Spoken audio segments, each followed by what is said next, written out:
Hi everybody, this is Kevin from Park the Boat.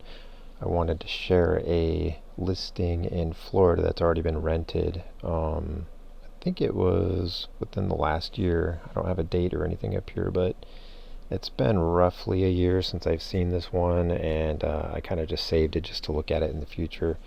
But this is down in Florida. It looks like it is basically off of the Hudson Beach area. Personally, I don't know exactly where that is without looking at the map. I think it's on the east coast of Florida, but I would have to look. In fact, let's take a look real quick right now. Well, turns out it's over here on the west coast of Florida, not too far up from the Tampa Bay or Clearwater, St. Petersburg area. So you learn something new every day. It's pretty cool. I didn't realize it was up on this side, but I've never really heard of Hudson Beach before, so that might be why. So it's in that general area somewhere in here. Doesn't really show. There's some pictures that show like an overall, it's in one of these canals with neighborhoods, like a residential neighborhood. Kind of shows you a zoomed out view. So it looks like it's trying to give you potentially some coordinates. I don't see any specific coordinates, but anyways, if you're looking at it from this angle, according to the description that this guy has provided, they have kind of a floating dock here that's separate, and then they have like the platform dock, whatever deck area that goes out to the boat lift here, that's what's for rent. And so as it was explained in the description here, it says that there's an Airbnb vacation rental property here, so they rent out the house, and then this is for like their Airbnb guests here, and then this is kind of just like, just for boat rental alone. So it is kind of interesting setup if you're thinking about doing an Airbnb, rental of a house or condo or something like that on the water, and you happen to have like maybe two separate docks, or even one dock that has kind of a separation to it. You could rent out the boat dock and the home and get even extra income on top of what you're already getting. So that's kind of an interesting aspect. I knew people could do this, and Airbnb.com or VRBO or any of these vacation rental platforms, these people are already, and you yourself actually may already be in the mode of providing rental services to vacationers, travelers, people that want to rent. And so it's a great fit. It basically makes a lot of sense that you would continue forward, and you're already familiar with the process and everything.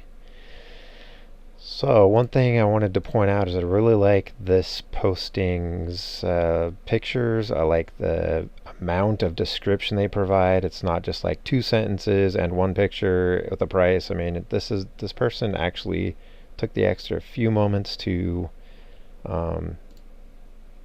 even add some aerial pictures. In fact, this doesn't look like Google Maps if you look close enough. This almost looks like somebody with a drone took a shot, but this also, I don't know if they just found an overall picture from above from Google Images or what, but they took the pictures at night, or towards the evening, so the images aren't great from this angle. But close-ups of all the controls. The lift is here. It's apparently remote control lift. Yeah, another pretty good picture here. Shows you kind of this area. Not too bad. One of the better listings I've seen in quite a while. Usually it's like 1 picture from far away, or 1 picture close up that doesn't show you like a wide shot or anything, and then like 3 sentences, boat lift for rent, contact me. Okay. I mean, at least this one, it's telling you like price per foot. The minimum amount would be 300. So if you had like a shorter, maybe like a 15-foot boat or less, they're still going to charge you $300 regardless of what the per foot rate is. So like a 10 foot would be $150 and a 20 foot would be $300. So anything under 20 foot would still be $300 regardless. And then the maximum size boat would be 32 foot. That'd be what, $480 a month. So if you calculate the prices and what you get here compared to a marina,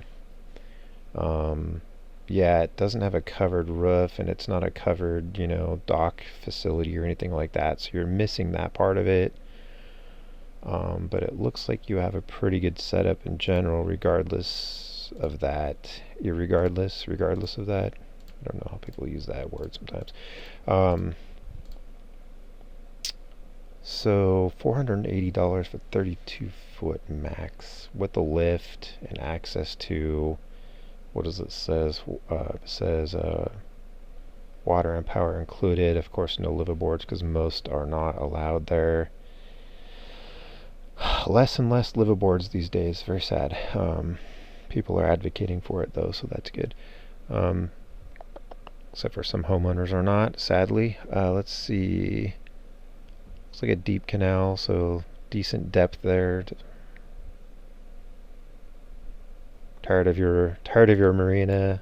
I mean, all of these phrases are exactly what a boater is looking for when it comes to a private dock. And they even took a few minutes to add a couple pieces of information about what's nearby as far as roadways and cities and connections and whatnot.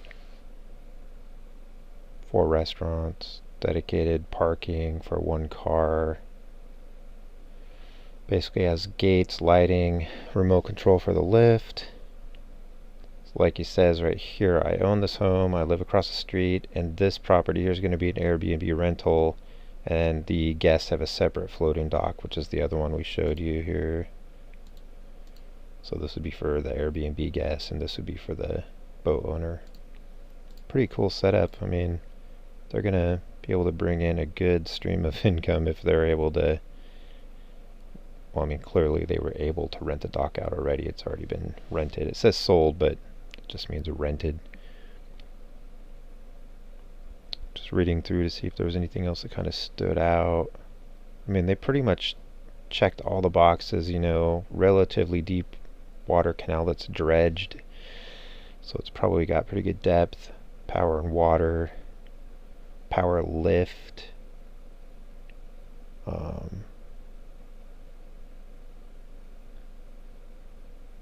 Use your boat whenever you want to. One thing they don't list is the hours of access. Doesn't say you have 24/7 access to your boat, and doesn't say like you can only access between 8 a.m. and 8 p.m. or anything like that. So I'm sure it's a conversation that that the renter and the owner would have. So I'm just sharing this so you can get some ideas on your rentals, or if you're thinking about it, or if you hadn't even thought about it or hadn't come across this type of business idea.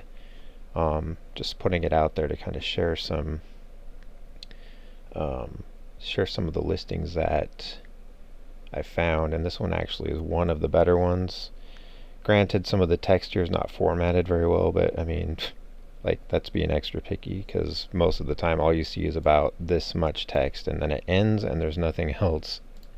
So it's pretty cool that they were able to take some time and add that. So again, the pictures are okay. I mean, way better than some of the ones I've seen, which is usually like 1 or 2 pictures, but this isn't bad. The owner's name is down below, but I'm not going to share that because obviously it's been rented already and there's no reason to try to contact this person. But I did save it, and so I may check back with him, and once his 12 months are up from when the time this was saved, which it's coming up pretty soon here because it was roughly a year ago, just check in and say, hey, how's your renter doing here? Are they paying on time? Are they being a considerate renter? Are they bothering you? Or just ask them a few questions. So that's all I wanted to share, and just kind of show you what a decent listing looks like compared to some of the ones that are out there. It's always good to include these extra details in here so your renter or guest can kind of see what's going on with your property, what's going on around your property, what do you have to offer, and for sure how much does it cost. So thanks for watching, and that's what I have for right now. Again, this is out there in Florida, on the west coast of Florida, and in the Hudson Beach area. So I'll try to come up with a few more similar ones to this. Again, the marinas are going to be charging a good chunk of money more than this, just on average. Like if you were to take the average marina price and kind of average it out for maybe the closest 5 marinas to this location, you won't find anything in this price range for a 32 foot, at least not with this kind of a setup. You'll probably find a wet slip with no lift, and probably find pretty decent amenities, but the price is probably going to be much higher than what this is. But you might be surprised. You might find some marinas that are comparable in terms of price, but maybe just not in the right location for where you want your boat to be stored at or located at. So that's all I have, and I'll keep sharing more videos with you, and hope you guys have a great day and a great week.